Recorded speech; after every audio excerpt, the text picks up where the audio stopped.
안녕하십니까. 2024년 1월 22일 최병무의 팩트 시작하겠습니다. 어제가 한동훈 국민의힘 비대위원장의 추대 한 달 되는 날입니다. 그런데 이제 윤석열 대통령의 용산에서 한동훈 위원장 불신임 뭐 이런 보도가 나오니까 이제 한동훈 위원장이 7시간 만에 자, 국민 보고 나선 길 할 일 하겠다.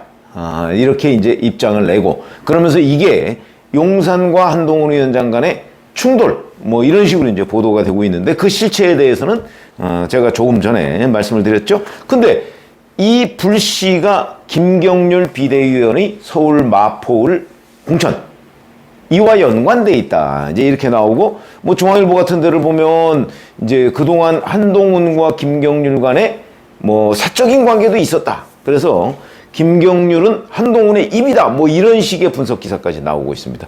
저는 그 부분에 관해서는 제가 확인한 바가 없습니다. 근데 두 사람의 걸어온 길을 볼 때 과연 한동훈 위원장과 김경률 비대위원 간에 그렇게 사적인 관계까지 있을까 하는 의문은 드는데 그거는 이제 뭐 계속해서 과제로 남겨놓고요. 자, 어제 인터넷 매체인 쿠키뉴스라는 데에서 윤 대통령 한 비대위원장 줄 세우기 공천 행태에 기대 지지 철회 이런 기사를 실었습니다.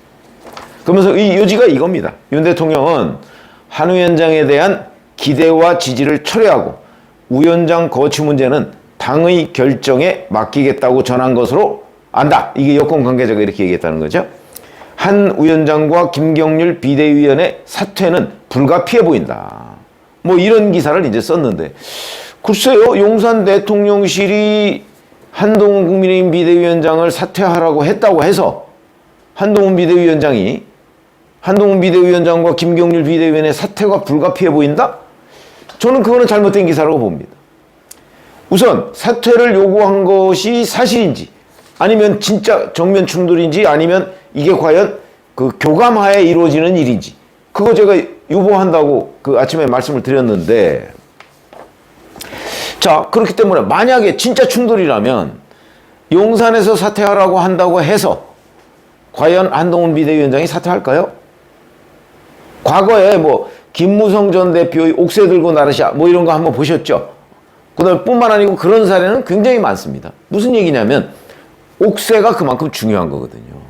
그러니까 예를 들어서 청와대나 대통령실에서 집권당 대표 보고 사퇴하시오라고 한다고 해서 집권당 대표가 순순히 사퇴하지 않을 경우에 달리 방법이 없습니다. 자신 있으면 대통령실에서 전당대회를 열어서 뭐 탄핵을 한다든가 뭐 그렇게 하면 되는데 그것도 방법이 없습니다. 압박을 넣어서 그러니까 그 윤석열 대통령실의 그 어떤 대통령실과 교감을 하는 의원들 이 사람들을 압박해서 이제 한동훈 비대위원장을 계속 흔들어서 한동훈 비대위원장이 스스로 사퇴하도록 하는 방법은 있겠죠. 그러나 그 경우라도 한동훈 비대위원장이 안 한다 그러면 그만입니다. 방법이 없습니다. 바로 12월에 김기현 전 대표가 똑같은 케이스입니다. 김기현 전 대표한테 용산 대통령실에서 여러 차례 울산 남구을 불출마, 대표직 사퇴 요구했었죠. 김기현 대표가 계속 그 부분을 수용하지 않았습니다.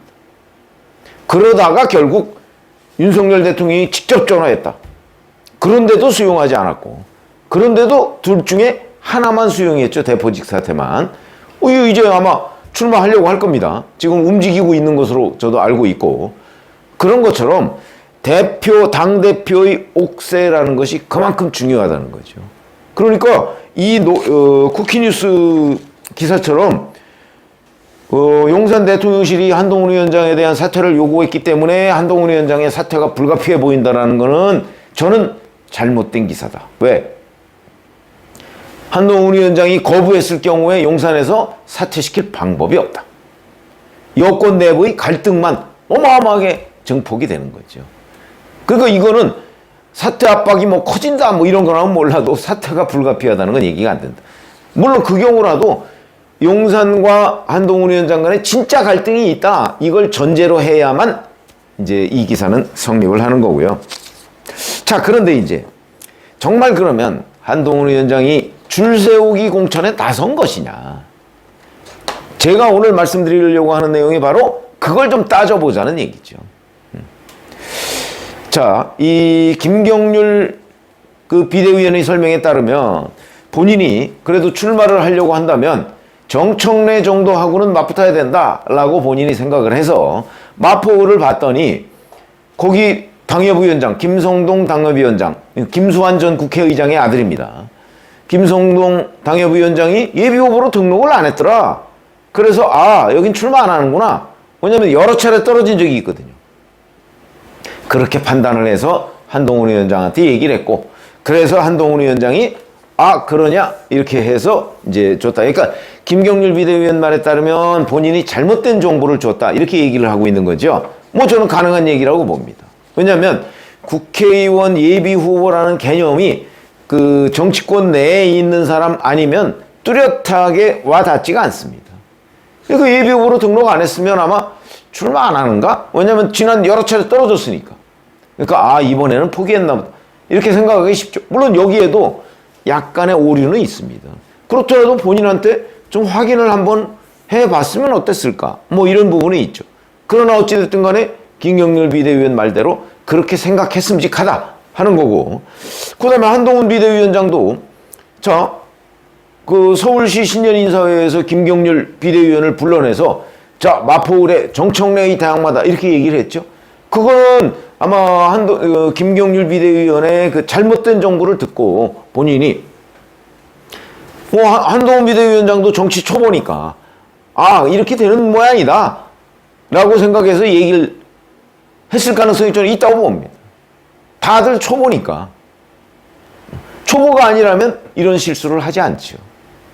그래서 이제 와서 손들어주고 이래서 마치 그 뭐 전략공천을 하는 것처럼, 그래서 이제 김성동 당협위원장이 반발을 하고 뭐 이런 거죠.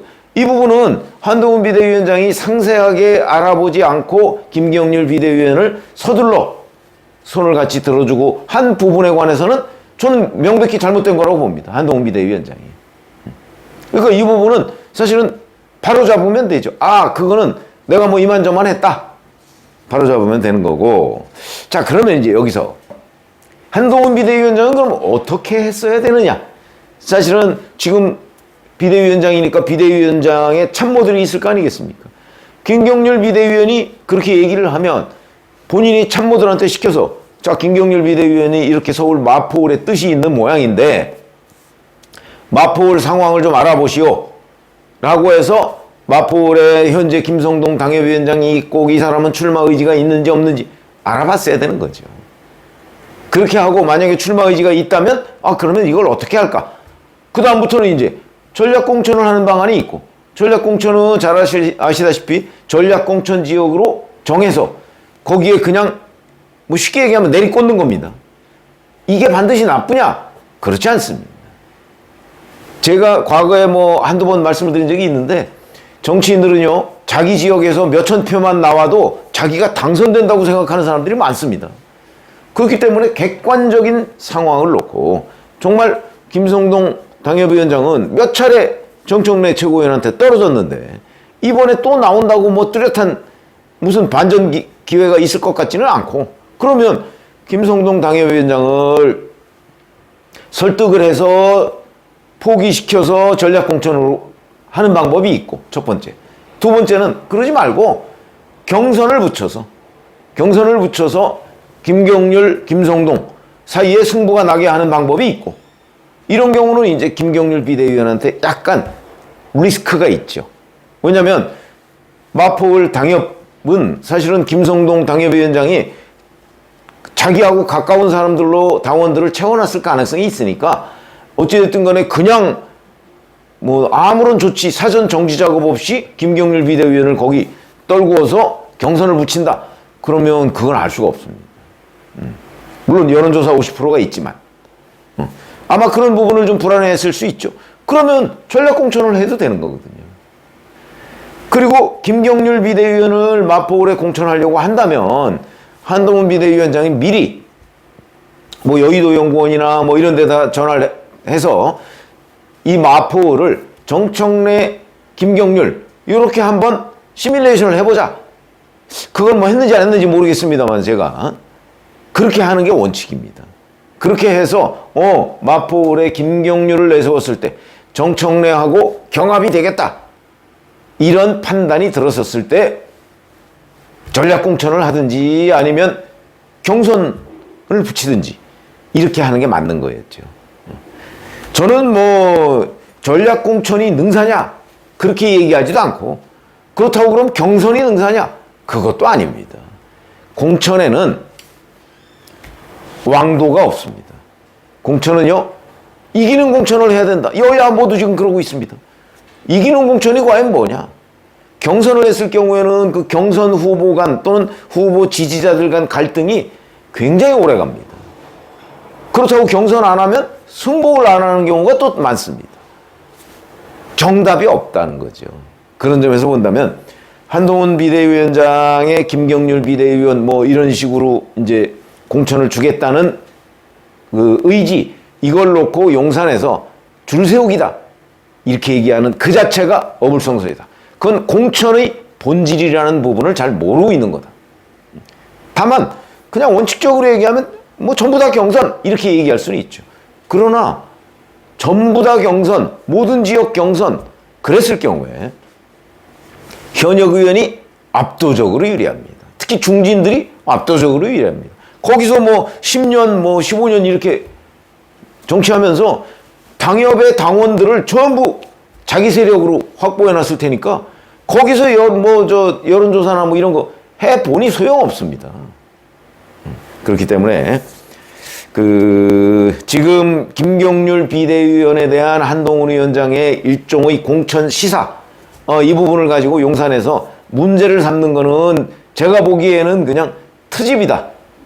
김건희 여사 명품백 문제에 대한 뭐 한동훈 비대위원장의 입장 선회 뭐 이런 부분에 대한 불만을 우회적으로 드러내는 정도지, 실제 그 본질적인 부분 줄세기 공천, 이거는 명분 없는 주장이다, 비판이다 이렇게 생각을 하고요.